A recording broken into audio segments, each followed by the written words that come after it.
ഇല്ലത്തിൻ്റെ തൊടിയിലെ മൂലയിൽ ഒരു ചെറിയ കാവുണ്ട്. പൂരനാളുകളിൽ കാമദേവനെ ഒരുക്കുന്ന കട്ടപ്പൂക്കളുടെ ഗന്ധവും നുകർന്ന് ഞാൻ കിട്ടിയ 13 ചെറു തൊട്ടിലുകൾ അവിടുത്തെ വള്ളികളിൽ സദാസമയം ആടുന്നുമുണ്ട്. അതിനോട് ചേർന്നുള്ള മതിൽ കടന്നാൽ മൈമൂനയുടെ പുരയാണ്. കാവിൽ വിളക്ക് വയ്ക്കുന്ന ചില സന്ധ്യകളിൽ ആ മതിൽ ചേർന്ന് നിന്ന് ഞങ്ങൾ കുശലം പറയാറുണ്ട്. അവൾ ഉണ്ടാക്കുന്ന പത്തിരിയും ഞാനുണ്ടാക്കുന്ന ഉണ്ണിയപ്പവും ഞങ്ങൾ തിന്നാറുമുണ്ട്. ആരംഭത്തിൽ ഞങ്ങൾ രണ്ടുപേരും തുല്യ ദുഃഖിതരായിരുന്നു. കാട്ടുവള്ളികളിൽ ഞാൻ കിട്ടിയ 3 തൊട്ടിലുകൾ അവൾ തന്നതായിരുന്നു. എൻ്റെ ഭഗവതി അവളെ കടാക്ഷിച്ചുവെന്ന് പറഞ്ഞാൽ മതിയല്ലോ. അവളുടെ കുളി തെറ്റി. ഒരമ്മയാകാൻ പോകുന്നതിൻ്റെ പ്രകാശം പെണ്ണിൻ്റെ കണ്ണുകളിൽ നിന്ന് തട്ടത്തിൽ തട്ടി മുഖത്താകെ ചിതറിയിരിക്കുന്നു. അത് കാണുമ്പോഴൊക്കെ ഹൃദയത്തിൻ്റെ ഒഴിഞ്ഞ വയറിൽ തടവി ഞാൻ ഒരുപോലെ സന്തോഷിക്കുകയും ദുഃഖിക്കുകയും ചെയ്യാറുമുണ്ട്. ദുഃഖങ്ങളെ മുഖം ചേർത്ത് തിരിഞ്ഞു നിർത്തുന്നത് കൊണ്ട് മാത്രം അവളത് കാണാറില്ല. അവളിൽ വളരുന്ന കുഞ്ഞിൻ്റെ ആരോഗ്യത്തിന് വേണ്ടി ഏറെ ഔഷധ ഗുണങ്ങളുള്ള ലേഹ്യവും ചിലപ്പോഴൊക്കെ പോഷകസമൃദ്ധമായ ആഹാരവും ഞാൻ ഉണ്ടാക്കി കൊടുക്കും. അവളുടെ വീട്ടിലെ സ്ഥിതി ഇച്ചിരി കഷ്ടത്തിലാണ്. വയറ്റിലുണ്ടെന്നറിഞ്ഞതിൽ പിന്നെ തൻ്റെ ഭർത്താവിനും അദ്ദേഹത്തിൻ്റെ ഉമ്മയ്ക്കും തന്നോട് ഇഷ്ടം കൂടിയിട്ടുണ്ടെന്ന് അവളിടയ്ക്ക് പറയാറുണ്ട്. പഞ്ചപാവമാണ് മൈമൂന. എന്നെപ്പോലെ സങ്കടങ്ങളെ ആത്മാവിനോട് മുഖം തിരിച്ചു നിർത്താനുള്ള കഴിവൊന്നും ആ പാവത്തിനില്ല.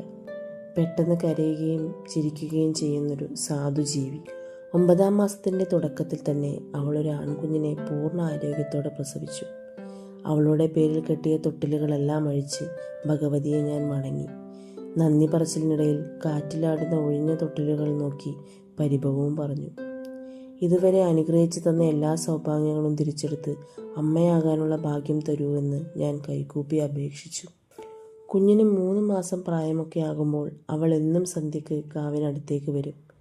കൈ നീട്ടിയെടുത്ത് മാറോട് ചേർക്കുമ്പോൾ അതെൻ്റെ കുഞ്ഞാണെന്ന് എനിക്ക് അനുഭവപ്പെടാറുണ്ട്.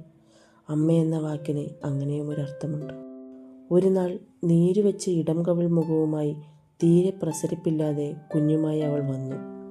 കാര്യം തിരക്കിയപ്പോൾ കുഞ്ഞിൻ്റെ നിറമാണ് കാരണമെന്ന് എനിക്ക് മനസ്സിലാക്കാൻ കഴിഞ്ഞു. തവിട്ട് നിറമുള്ള 2 പേർക്കും വെണ്ണീറിൻ്റെ നിറത്തിലൊരു കുഞ്ഞോ? ഭർത്താവിൻ്റെ സംശയമുന മൈമൂനയുടെ ഹൃദയത്തിൽ തന്നെ കൊണ്ടുവന്ന് പറയാമല്ലോ. അങ്ങനെ തുടങ്ങിയ കലഹത്തിൻ്റെ അവസാനം അയാളുടെ കൈകൾ അവളുടെ ഇടം കവിളിൽ വീഴുകയായിരുന്നു.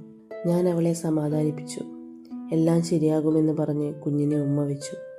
പ്രതീക്ഷ പറ്റിയ മുഖവുമായാണ് അവളെന്ന മതിൽക്കെട്ടിൻ്റെ അപ്പുറത്തു നിന്ന് തിരിഞ്ഞു നടന്നത്. എത്രത്തോളം സന്തോഷം പ്രകടിപ്പിക്കേണ്ട മുഹൂർത്തങ്ങളിലാണ് ഈ കാണുന്ന മനുഷ്യരെല്ലാം നിസ്സാരമായ വിഷയത്തിൽ കലഹിക്കുന്നതെന്നോർത്ത് അന്ന് മുഴുവൻ ഞാൻ ദുഃഖിച്ചു. പിറ്റേന്ന് എൻ്റെ നാടിനെ മുഴുവൻ ആർത്ത് കരയിക്കുന്ന വാർത്തയുമായാണ് നേരം പുലർന്നത്. കാര്യമറിഞ്ഞ് ഞാൻ എത്തി നോക്കുമ്പോൾ മൈമൂനയുടെ പുരയ്ക്ക് ചുറ്റും ഒരു പൂരത്തിൻ്റെ ആളുകൾ, ആംബുലൻസും പോലീസ് ജീപ്പും ചീറിപ്പാഞ്ഞെത്തുന്നു. കാവിനടുത്തേക്ക് ഞാൻ ഓടിയതിൻ്റെ വെപ്രാളം ഇന്നും എൻ്റെ നെഞ്ചിൽ പിടക്കുന്നുണ്ട്.